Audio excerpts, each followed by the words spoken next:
Hello and welcome to Unique Group. Today, we will explain about the creation expansion of food processing and preservation capacities or CEFPPC scheme introduced by Ministry of Food Processing Industries MoFPI. This scheme is an important part of the Pradhan Mantri Kisan Sampada Yojana. The primary goal of the CEFPPC scheme is to support the creation of new food processing units across the country.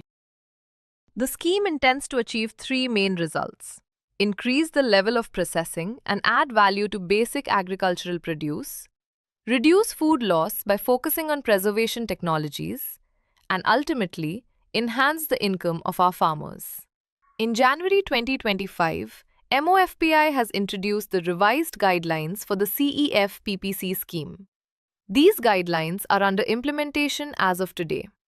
Today we will explain these guidelines in detail. Watch the video till the end to know how much financial assistance your food processing unit can get from MoFPI. Eligible sectors.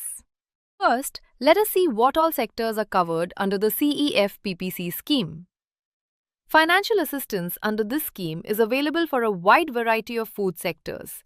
This includes processing of fruits and vegetables, milk processing, meat, poultry and fish processing, ready-to-eat, ready-to-cook products and various snacks and bakery items, milling and processing of food grains, pulses and oil seeds using modern technology, spices and condiments processing, honey, manufacturing of jaggery from sugarcane, animal feed, carbonated drinks and beverages with at least 10% fruit pulp content. All these sectors are covered under the scheme, but note that there are few sectors which are not covered under the CEFPPC scheme. Activities like dairy farming, poultry farming, mushroom farming, and the standalone manufacturing of packaged drinking water are not eligible for grant in aid under this scheme. Eligible project cost. This is the base cost considered by the Ministry for calculation of grant in aid. The eligible project cost covers the cost of technical civil work, plant and machinery, and essential utilities like DG sets, transformers, boilers, and solar equipment. Any other investment which is not related to manufacturing will not be included in the eligible project cost. For example, compound wall, employee quarters, canteen, administrative office building, etc. Refurbished and second-hand machinery is also not considered for grant in aid. Eligible processing activities.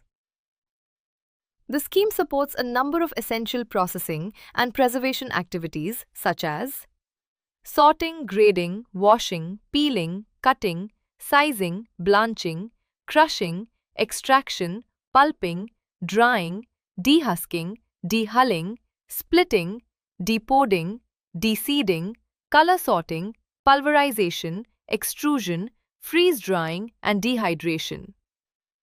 In case of milk, activities like pasteurization, homogenization, evaporation, and concentration are considered for financial assistance. Chemical preservation techniques like pickling, fermentation are also considered. Freezing techniques like IQF, individual quick freezing, plate freezing, and spiral quick freezing. Packaging line for approved units is also eligible for grant in aid. Apart from the mentioned activities, if you are planning for any other activity which helps to add value to the food product or increases shelf life of the food product, will also be considered by the ministry. Key eligibility criteria. Let's understand the eligibility criteria for this scheme. For general areas, the minimum project cost should be Rs 3 crore, while for difficult areas, SC/ST, FPOs or SHGs, it is reduced to Rs 1 crore.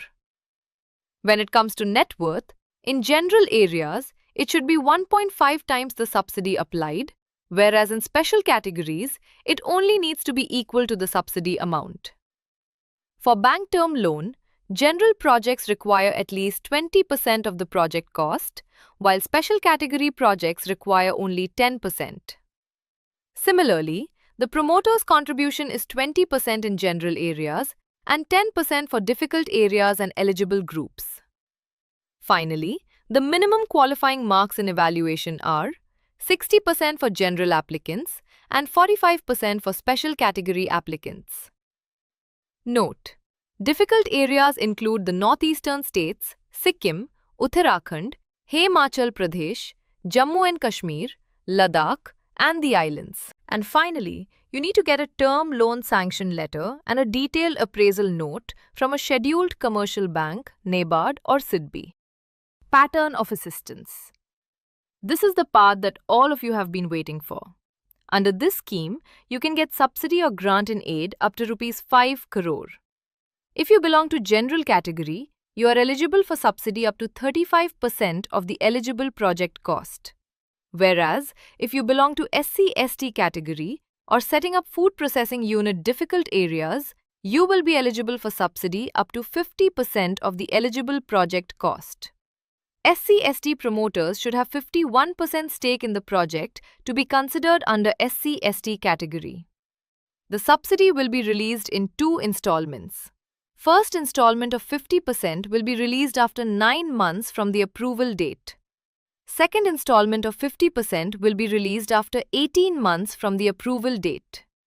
Before releasing the subsidy amount, the ministry will conduct a physical verification regarding the progress of the project.